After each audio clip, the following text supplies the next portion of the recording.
എന്താണ് രഹസ്യം? Bob Proctor. നിങ്ങളൊരു പക്ഷെ അവിടെ ഇരുന്ന് ആലോചിക്കുന്നുണ്ടാവും, എന്താണ് ഈ രഹസ്യം എന്ന്. ഞാനിത് എങ്ങനെ മനസ്സിലാക്കി എന്ന് പറയാം. നമ്മളെല്ലാം പ്രവർത്തിക്കുന്നത് അനന്തമായ ഒരു ശക്തി മൂലമാണ്. നമ്മളെല്ലാം സ്വയം നയിക്കുന്നത് ഒരേ നിയമങ്ങൾക്കനുസരിച്ചാണ്. പ്രകൃതിയുടെ നിയമങ്ങൾ അത്യധികം സൂക്ഷ്മവും കൃത്യവുമാണ്. അതുകൊണ്ടാണ് നമുക്കൊരു പ്രയാസവുമില്ലാതെ ശൂന്യാകാശ പേടകം നിർമ്മിക്കാൻ കഴിയുന്നത്. നമുക്ക് മനുഷ്യനെ ചന്ദ്രനിൽ എത്തിക്കാൻ കഴിയും. അവിടെ ചെന്നിറങ്ങുന്ന സമയം നിമിഷാർദ്ധത്തിൻ്റെ കൃത്യതയിൽ നിർണ്ണയിക്കാൻ കഴിയും. നിങ്ങൾ എവിടെ ആയിരുന്നാലും ശരി, India, Australia, New Zealand, Stockholm, London, Toronto, Montreal, New York, നാം എല്ലാം ആ ഒരു ശക്തി കൊണ്ടാണ് പ്രവർത്തിക്കുന്നത്. ഒരൊറ്റ നിയമം, ആകർഷണ നിയമം. ആകർഷണ നിയമമാണ് രഹസ്യം. നിങ്ങളുടെ ജീവിതത്തിലേക്ക് വരുന്നതെല്ലാം നിങ്ങൾ ആകർഷിച്ചെടുത്തവയാണ്. നിങ്ങളുടെ ജീവിതത്തിലേക്ക് വരുന്നതെല്ലാം നിങ്ങൾ ആകർഷിച്ചെടുക്കുന്നതാണ്. നിങ്ങളുടെ മനസ്സിൽ തങ്ങി നിൽക്കുന്ന ബിംബങ്ങൾ കാരണമാണ് അവ നിങ്ങളിലേക്ക് ആകർഷിക്കപ്പെടുന്നത്. നിങ്ങളുടെ ചിന്തകൾ, നിങ്ങളുടെ മാനസിക വ്യാപാരങ്ങൾ, അതിനെയാണ് നിങ്ങൾ നിങ്ങളിലേക്ക് ആകർഷിക്കുന്നത്. നിങ്ങളുടെ ഓരോ ചിന്തയും ഒരു യാഥാർത്ഥ്യമാണ്, ഒരു ശക്തിയാണ്.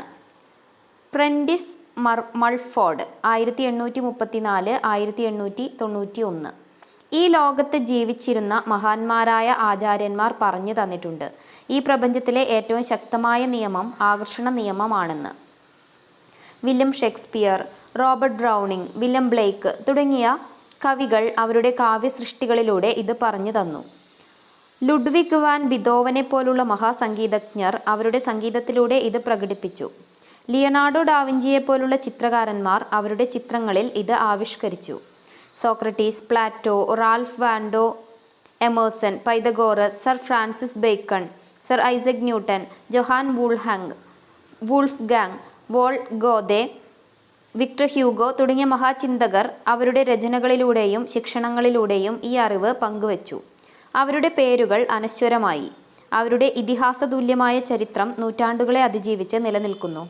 ഹിന്ദു, ക്രിസ്ത്യൻ, ബുദ്ധ, യഹൂദ, ഹെർമറ്റിക്, ഇസ്ലാം മതങ്ങളും പുരാതന ബാബിലോണിയൻ, ഈജിപ്ഷ്യൻ തുടങ്ങിയ സംസ്കാരങ്ങളും അവരുടെ സാഹിത്യത്തിലൂടെയും പ്രബോധന കഥകളിലൂടെയും ഇത് പകർന്നു നൽകി.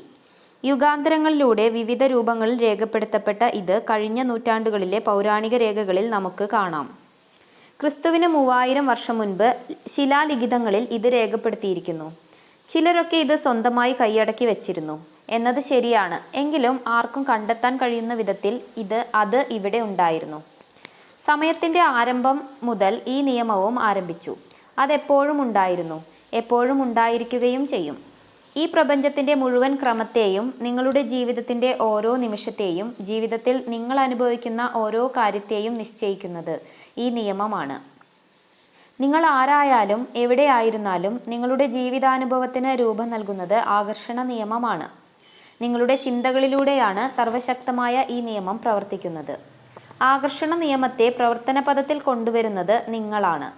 നിങ്ങളുടെ ചിന്തകളിലൂടെയാണ് നിങ്ങളത് ചെയ്യുന്നത്. മഹത്തരവും ഒരിക്കലും പിഴയ്ക്കാത്തതുമായ നിയമമാണ് ഇത്. സൃഷ്ടിയുടെ സംവിധാനം മുഴുവൻ ഇതിനെ ആശ്രയിച്ചിരിക്കുന്നു എന്ന് ആകർഷണ നിയമത്തെപ്പറ്റി ചാൾസ് ഹാനൻ 1912 പറഞ്ഞു. Bob Proctor. ബുദ്ധിമാന്മാർ ഇതെപ്പോഴും മനസ്സിലാക്കിയിരുന്നു. പുരാതന ബാബിലോണിയക്കാരെ നോക്കാം. അവർക്ക് പണ്ടേ ഇതറിയാമായിരുന്നു. വിശിഷ്ടമായൊരു ചെറിയ സംഘമാണ് അവർ. പുരാതന ബാബിലോണിയയുടെ ഐശ്വര്യപൂർണമായ ചരിത്രം പണ്ഡിതന്മാർ രേഖപ്പെടുത്തിയിട്ടുണ്ട്. ലോകത്തിലെ 7 മഹാത്ഭുതങ്ങളിൽ ഒന്നായ ബാബിലോണിയയിലെ തൂങ്ങി നിൽക്കുന്ന പൂന്തോട്ടം അവരുടെ സൃഷ്ടിയാണ്. പ്രപഞ്ചത്തിൻ്റെ നിയമങ്ങളെ ശരിയായി മനസ്സിലാക്കുകയും പ്രയോഗിക്കുകയും ചെയ്യുക കാരണം അവർ ചരിത്രത്തിലെ ഏറ്റവും സമ്പന്നരായ ജനതയായി. Bob Proctor. ലോകത്തിൽ ആകെ സമ്പാദിക്കുന്ന സമ്പത്തിൻ്റെ 96% ലോക ജനതയുടെ 1% കയ്യിൽ ഒതുങ്ങിയത് എങ്ങനെയെന്ന് നിങ്ങൾ ചിന്തിച്ചിട്ടുണ്ടോ? അത് വെറും യാദൃശ്ചികമാണെന്ന് നിങ്ങൾ കരുതുന്നുണ്ടോ? അങ്ങനെയല്ല. അത് അപ്രകാരം രൂപകൽപ്പന ചെയ്യപ്പെട്ടതാണ്. അവരെല്ലാം ചില കാര്യങ്ങൾ മനസ്സിലാക്കിയവരാണ്. അവർ രഹസ്യം മനസ്സിലാക്കിയവരാണ്. ഇപ്പോഴിതാ ആ രഹസ്യം നിങ്ങൾക്കും പരിചയപ്പെടുത്തുന്നു. ജീവിതത്തിൽ ധാരാളം സമ്പത്തുണ്ടാക്കിയവരെല്ലാം അറിഞ്ഞോ അറിയാതെയോ ഈ രഹസ്യം പ്രയോജനപ്പെടുത്തിയിരുന്നു. അവരുടെ ചിന്തകൾ സമ്പൽ സമൃദ്ധിയെക്കുറിച്ച് മാത്രമായിരുന്നു. മറിച്ചുള്ള ചിന്തകൾ അവരുടെ മനസ്സിൽ വേരൂന്നാൻ അവർ അനുവദിച്ചില്ല. അവരുടെ പ്രബല ചിന്ത സമ്പത്തിനെക്കുറിച്ചായിരുന്നു. സമ്പത്തിനെക്കുറിച്ച് മാത്രമേ അവർക്കറിയൂ. മറ്റൊന്നിനും അവരുടെ മനസ്സിൽ സ്ഥാനമില്ല. അവരുടെ മനസ്സിൽ നിറഞ്ഞു നിന്ന സമ്പത്തിനെക്കുറിച്ചുള്ള ചിന്തകളാണ് അവരറിഞ്ഞോ അറിയാതെയോ സമ്പത്തിനെ അവരിലേക്ക് ആകർഷിച്ചത്. അവിടെ ആകർഷണ നിയമം പ്രവർത്തിച്ചു. രഹസ്യത്തിൻ്റെയും ആകർഷണ നിയമത്തിൻ്റെയും പ്രവർത്തനം വ്യക്തമാക്കുന്ന ഒരു ഉത്തമ ഉദാഹരണം ഇതാ. ഒരുപാട് ധനം സമ്പാദിക്കുകയും പിന്നീട് അതെല്ലാം നഷ്ടപ്പെടുകയും ചുരുങ്ങിയ സമയം കൊണ്ട് വീണ്ടും അളവറ്റ ധനം തിരികെ സമ്പാദിക്കുകയും ചെയ്ത ചിലരെ പറ്റി കേട്ടിട്ടില്ലേ? എന്താണ് ഇവിടെ സംഭവിച്ചത്? അറിഞ്ഞോ അറിയാതെയോ അവരുടെ മനസ്സിലെ പ്രബല ചിന്ത ധനം മാത്രമായിരുന്നു. അതിനാലാണ് അവർ ആദ്യം ധാരാളം ധനം നേടിയത്. അപ്പോൾ അവരുടെ മനസ്സിൽ ആ ധനം നഷ്ടപ്പെട്ടു പോകുമോ എന്ന ഭയം കടന്നുകൂടി. ക്രമേണ ആ ഭയം അവരുടെ മനസ്സിലെ പ്രബല ചിന്തയായി മാറി. അവരുടെ ചിന്തകളിൽ ധനം നേടുന്ന ചിന്തയേക്കാൾ ധനം നഷ്ടപ്പെടുന്ന ചിന്തകൾക്കായി മുൻതൂക്കം.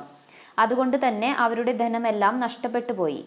സമ്പത്ത് പൂർണ്ണമായും നഷ്ടപ്പെട്ടതോടെ നഷ്ടപ്പെടുന്നതിനെക്കുറിച്ചുള്ള ഭയം അപ്രത്യക്ഷമായി. ധനം സമ്പാദിക്കുക എന്ന ചിന്തയ്ക്ക് വീണ്ടും മുൻതൂക്കം വന്നു. ധനം അവരിലേക്ക് തിരിച്ചു വരികയും ചെയ്തു. ഈ നിയമം നിങ്ങളുടെ ചിന്തകളോട് പ്രതികരിക്കും, അത് എന്തുതന്നെ ആയിരുന്നാലും.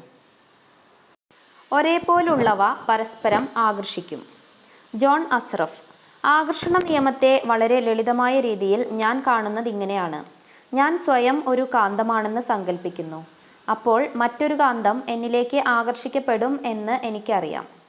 നിങ്ങളാണ് ഈ ലോകത്തിലെ ഏറ്റവും ശക്തിയേറിയ കാന്തം. ഈ ലോകത്തെ മറ്റെന്തിനേക്കാളും ശക്തിയേറിയ കാന്തിക പ്രഭാവം നിങ്ങളിലുണ്ട്.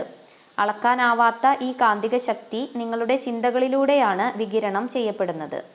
ബോബ് ഡോയിൽ, എഴുത്തുകാരൻ, ആകർഷണ നിയമ വിദഗ്ധൻ. അടിസ്ഥാനപരമായി ആകർഷണ നിയമം പറയുന്നത് സമാനമായവ തമ്മിൽ ആകർഷിക്കും എന്നാണ്. പക്ഷേ നമ്മളിപ്പോൾ സംസാരിക്കുന്നത് ചിന്തയുടെ തലത്തിലാണ്. സമാനമായവ തമ്മിൽ ആകർഷിക്കുമെന്ന് ആകർഷണ നിയമം പറയുന്നു. അതിനാൽ നിങ്ങൾ മനസ്സിൽ എന്തെങ്കിലും ചിന്തിക്കുമ്പോൾ നിങ്ങൾ സമാനമായ ചിന്തകളെ നിങ്ങളിലേക്ക് ആകർഷിക്കുകയും ചെയ്യുന്നുണ്ട്. നിങ്ങൾ ജീവിതത്തിൽ അനുഭവിച്ചിരിക്കാൻ സാധ്യതയുള്ള ആകർഷണ നിയമത്തിൻ്റെ പ്രവർത്തനത്തിൻ്റെ കുറേ ഉദാഹരണങ്ങൾ പറയാം. നിങ്ങൾക്ക് അത്ര ഇഷ്ടപ്പെടാത്ത ഒരു കാര്യത്തെക്കുറിച്ച് നിങ്ങൾ ചിലപ്പോൾ ചിന്തിക്കാൻ തുടങ്ങിയിട്ടുണ്ടാവും. ചിന്തിക്കുന്തോറും അത് കൂടുതൽ മോശമായി തോന്നും.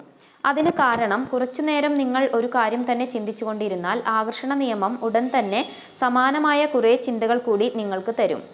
നിമിഷങ്ങൾക്കുള്ളിൽ നിങ്ങളുടെ മനസ്സ് സമാനമായ അസുഖ ചിന്തകൾ കൊണ്ട് നിറയും. സാഹചര്യം കൂടുതൽ വഷളാകും. കൂടുതൽ അതിനെപ്പറ്റി ചിന്തിക്കുമ്പോൾ നിങ്ങൾ കൂടുതൽ അസ്വസ്ഥനാവും. സമാന ചിന്തകൾ ആകർഷിക്കപ്പെടുന്നത് ചില പാട്ടുകൾ കേൾക്കുമ്പോൾ നിങ്ങൾക്ക് അനുഭവപ്പെട്ടിട്ടുണ്ടാവും. ആ ഗാനം നിങ്ങളെ വിട്ടുപോവാതെ നിൽക്കുന്നത് പോലെ തോന്നും. അത് വീണ്ടും വീണ്ടും നിങ്ങളുടെ മനസ്സിൽ ആവർത്തിക്കും. ആ പാട്ട് കേട്ടപ്പോൾ നിങ്ങൾ അറിയാതെ തന്നെ നിങ്ങളുടെ മനസ്സ് പൂർണ്ണമായും അതിൽ മുഴുകി.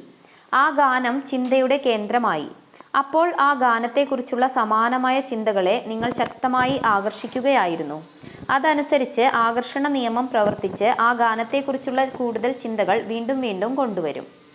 ജോൺ അസ്റഫ്. മനുഷ്യരായ നമ്മുടെ ജോലി നമുക്ക് ആവശ്യമുള്ള കാര്യങ്ങളെക്കുറിച്ചുള്ള ചിന്തകൾ മനസ്സിൽ നിലനിർത്തുക എന്നതാണ്. എന്താണ് വേണ്ടതെന്നതിനെക്കുറിച്ച് മനസ്സിൽ തികഞ്ഞ വ്യക്തത ഉണ്ടാവണം. അതിൽ നിന്ന് നമ്മൾ ഏറ്റവും മഹത്തായ പ്രപഞ്ച നിയമങ്ങളിൽ ഒന്നിനെ, ആകർഷണ നിയമത്തെ ആവാഹിക്കാൻ തുടങ്ങുന്നു. നിങ്ങൾ എന്തിനെക്കുറിച്ച് ഏറ്റവും കൂടുതൽ ചിന്തിക്കുന്നുവോ നിങ്ങൾ അതായി തീരും. മാത്രമല്ല, നിങ്ങൾ എന്തിനെക്കുറിച്ച് കൂടുതൽ ചിന്തിക്കുന്നുവോ അതിനെ നിങ്ങൾ ആകർഷിക്കുകയും ചെയ്യും. ഇപ്പോഴത്തെ നിങ്ങളുടെ ജീവിതം നിങ്ങളുടെ കഴിഞ്ഞകാല ചിന്തകളുടെ പ്രതിഫലനമാണ്. അതിൽ മഹത്തായ കാര്യങ്ങളും അത്ര തന്നെ മഹത്വമില്ല എന്ന് നിങ്ങൾ കരുതുന്ന കാര്യങ്ങളും ഉൾപ്പെടും. നിങ്ങൾ എന്തിനെക്കുറിച്ച് കൂടുതൽ ചിന്തിക്കുന്നുവോ അതിനെ നിങ്ങൾ ആകർഷിക്കും എന്നുള്ളതുകൊണ്ട് ജീവിതത്തിലെ ഓരോ വിഷയത്തെക്കുറിച്ചും നിങ്ങളുടെ പ്രമുഖ ചിന്ത എന്തായിരുന്നു എന്ന് അറിയാൻ പ്രയാസമില്ല. കാരണം അതുതന്നെയായിരിക്കും നിങ്ങൾ അനുഭവിച്ചത് ഇത്രയും കാലം. അപ്പോൾ നിങ്ങൾ രഹസ്യം പഠിക്കുകയാണ്. ഈ അറിവ് കൊണ്ട് നിങ്ങൾക്ക് എല്ലാം മാറ്റാൻ കഴിയും. Bob Proctor. നിങ്ങൾ അത് മനസ്സിൽ കാണുന്നുണ്ടെങ്കിൽ അത് നിങ്ങളുടെ കയ്യിൽ വരികയും ചെയ്യും. നിങ്ങൾ എന്താണ് ആഗ്രഹിക്കുന്നത് എന്നതിനെക്കുറിച്ച് മനസ്സിൽ ചിന്തിക്കാൻ കഴിഞ്ഞാൽ, അതിനെ നിങ്ങളുടെ പ്രബല ചിന്തയാക്കാൻ കഴിഞ്ഞാൽ നിങ്ങൾക്കത് നിങ്ങളുടെ ജീവിതത്തിലേക്ക് കൊണ്ടുവരാൻ കഴിയും. മൈക്ക് ഡൂളി, എഴുത്തുകാരൻ, അന്താരാഷ്ട്ര പ്രഭാഷകൻ. ഈ തത്വത്തെ നമുക്ക് 3 വാക്കുകളിൽ ചുരുക്കി പറയാം. ചിന്തകൾ വസ്തുക്കളായി മാറും. അതിശക്തമായ ഈ നിയമത്തിലൂടെ നിങ്ങളുടെ ചിന്തകൾ നിങ്ങളുടെ ജീവിതത്തിലെ യഥാർത്ഥ വസ്തുക്കളായി മാറുന്നു. നിങ്ങളുടെ ചിന്തകൾ വസ്തുക്കളായി മാറുന്നു. ഇത് നിങ്ങൾ നിങ്ങളോട് തന്നെ പറയുക. അത് നിങ്ങളുടെ പ്രജ്ഞയിലും അവബോധത്തിലും അലിഞ്ഞു ചേരട്ടെ. നിങ്ങളുടെ ചിന്തകൾ വസ്തുക്കളാകുന്നു. ജോൺ അസ്റഫ്. ചിന്തകൾക്ക് ഒരു തരംഗദൈർഘ്യമുണ്ട് എന്നത് പലർക്കും മനസ്സിലാവാത്ത കാര്യമാണ്. ചിന്തകളെ നമുക്ക് അളക്കാൻ കഴിയും. നിങ്ങൾ ഒരു ചിന്ത മനസ്സിൽ വീണ്ടും വീണ്ടും ആവർത്തിച്ചു കൊണ്ടിരുന്നാൽ, ഒരു പുതുപുത്തൻ കാർ നിങ്ങൾ സ്വന്തമാക്കിയതായി, ആഗ്രഹിച്ചത്ര പണം കയ്യിലുള്ളതായി, നിങ്ങളുടെ സ്വപ്ന സ്ഥാപനം പടുത്തുയർത്തിയതായി, ജീവിത പങ്കാളിയെ കണ്ടെത്തിയതായി എല്ലാം നിങ്ങൾ മനസ്സിൽ സങ്കല്പിക്കുകയാണെങ്കിൽ നിങ്ങൾ സ്ഥിരമായി ഒരു തരംഗം പ്രസരിപ്പിക്കുകയാണ്. ഡോക്ടർ ജോ വിറ്റാലെ. ചിന്തകൾ ഒരു കാന്തിക പ്രഭാവം പ്രസരിപ്പിക്കുന്നു. അത് സമാന്തരമായവയെ നിങ്ങളിലേക്ക് അടുപ്പിക്കുന്നു. പ്രബലമായ ചിന്ത അല്ലെങ്കിൽ മാനസിക നിലപാടാണ് കാന്തം. സമാനമായവ തമ്മിൽ ആകർഷിക്കും എന്നാണ് നിയമം. തൽഫലമായി മാനസിക നിലപാട് അനിവാര്യമായും അതിൻ്റെ സ്വഭാവത്തോട് പൊരുത്തപ്പെടുന്ന സാഹചര്യങ്ങളെ ആകർഷിക്കും. ചാൾസ് ഹാനൽ 1866 1949. ചിന്തകൾക്ക് കാന്തിക ശക്തിയുണ്ട്. ചിന്തകൾക്ക് ഒരു തരംഗദൈർഘ്യമുണ്ട്. നിങ്ങൾ ചിന്തിക്കുമ്പോൾ ആ ചിന്തകൾ പ്രപഞ്ചത്തിലേക്ക് പ്രക്ഷേപണം ചെയ്യപ്പെടുന്നു. അവ അതേ തരംഗദൈർഘ്യത്തിലുള്ള സമാനമായ കാര്യങ്ങളെ കാന്തിക ശക്തിയോടെ ആകർഷിക്കും. പുറത്തേക്ക് അയക്കുന്നതെല്ലാം ഉത്ഭവസ്ഥാനത്തേക്ക് തിരിച്ചു വരും. ഉത്ഭവസ്ഥാനം എന്നത് നിങ്ങൾ ആണ്. നമുക്ക് ഇതിനെ ഈ രീതിയിൽ കാണാം. ഒരു ടെലിവിഷൻ സ്റ്റേഷനിലെ ടവർ ഒരു പ്രത്യേക തരംഗദൈർഘ്യത്തിൽ പ്രക്ഷേപണം ചെയ്യുന്നു. അത് നിങ്ങളുടെ ടെലിവിഷനിൽ ചിത്രങ്ങളായി പരിണമിക്കുന്നു. എങ്ങനെയാണിത് പ്രവർത്തിക്കുന്നതെന്ന് മിക്കവർക്കും അറിയില്ല. ഓരോ ചാനലിലും ഓരോ തരംഗദൈർഘ്യമുണ്ടെന്നും ആ തരംഗദൈർഘ്യത്തിലേക്ക് നമ്മൾ ട്യൂൺ ചെയ്താൽ ആ ചാനലിലെ ചിത്രങ്ങൾ നമ്മുടെ ടെലിവിഷനിൽ കാണാമെന്നും നമുക്ക് അറിയാം. ചാനൽ മാറ്റിക്കൊണ്ട് നമ്മൾ തരംഗദൈർഘ്യം തിരഞ്ഞെടുക്കും. അപ്പോൾ നമുക്ക് ആ ചാനലിൽ പ്രക്ഷേപണം ചെയ്യുന്ന ചിത്രങ്ങൾ ലഭിക്കുന്നു. മറ്റൊരു ചിത്രമാണ് കാണേണ്ടതെങ്കിൽ നമുക്ക് ചാനൽ മാറ്റി മറ്റൊരു തരംഗദൈർഘ്യത്തിലേക്ക് ട്യൂൺ ചെയ്യാം. നിങ്ങൾ ഒരു മനുഷ്യപ്രക്ഷേപണ ടവറാണ്. ഈ ഭൂമിയിൽ ഉണ്ടാക്കപ്പെട്ടിട്ടുള്ള ഏത് ടെലിവിഷൻ ടവറിനേക്കാളും ശക്തി നിങ്ങൾക്കുണ്ട്. ഈ പ്രപഞ്ചത്തിലെ തന്നെ ഏറ്റവും ശക്തി കൂടിയ പ്രക്ഷേപണ ടവറാണ് നിങ്ങൾ. നിങ്ങളുടെ പ്രക്ഷേപണമാണ് നിങ്ങളുടെ ജീവിതത്തെ നിർമ്മിക്കുന്നതും ഈ ലോകം സൃഷ്ടിക്കുന്നതും. നിങ്ങൾ പ്രക്ഷേപണം ചെയ്യുന്ന തരംഗങ്ങൾ നഗരങ്ങൾ കടന്ന്, രാജ്യങ്ങൾ കടന്ന്, ലോകത്തെ തന്നെ കടന്നു പോകുന്നു. അത് ഈ പ്രപഞ്ചത്തിലാകെ പ്രതിധ്വനിക്കുന്നു. ആ തരംഗങ്ങളെ നിങ്ങൾ നിങ്ങളുടെ ചിന്തകളിലൂടെയാണ് പ്രക്ഷേപണം ചെയ്യുന്നത്. നിങ്ങളുടെ ഈ ചിന്തകൾ പ്രക്ഷേപണം ചെയ്യുന്നതിലൂടെ ലഭിക്കുന്ന ദൃശ്യങ്ങൾ നിങ്ങളുടെ ടെലിവിഷൻ സ്ക്രീനിലല്ല കാണുക. അവ നിങ്ങളുടെ ജീവിതത്തിൻ്റെ ദൃശ്യങ്ങളാണ്. നിങ്ങളുടെ ചിന്തകൾ തരംഗങ്ങൾ സൃഷ്ടിക്കുന്നു.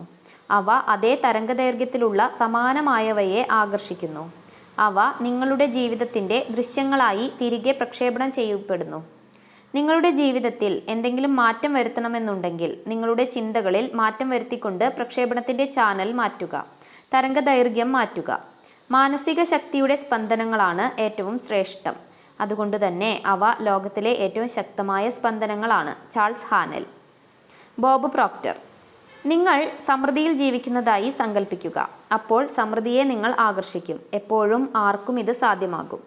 നിങ്ങൾ സമ്പൽ സമൃദ്ധിയിൽ ജീവിക്കുന്നതായി സ്വയം സങ്കല്പിക്കുമ്പോൾ ആകർഷണ നിയമത്തിലൂടെ നിങ്ങൾ ബോധപൂർവം നിങ്ങളുടെ ജീവിതം രൂപപ്പെടുത്തുകയാണ്. ഇത് വളരെ എളുപ്പമാണ്. അപ്പോൾ സ്വാഭാവികമായും ഒരു ചോദ്യം ഉയർന്നു വരും. എന്തുകൊണ്ടാണ് എല്ലാവർക്കും അവർ സ്വപ്നം കാണുന്ന ജീവിതം നേടാൻ കഴിയാത്തത്? എന്തുകൊണ്ടാണ് എല്ലാവർക്കും അവർ സ്വപ്നം കാണുന്ന ജീവിതം നേടാൻ കഴിയാത്തത്?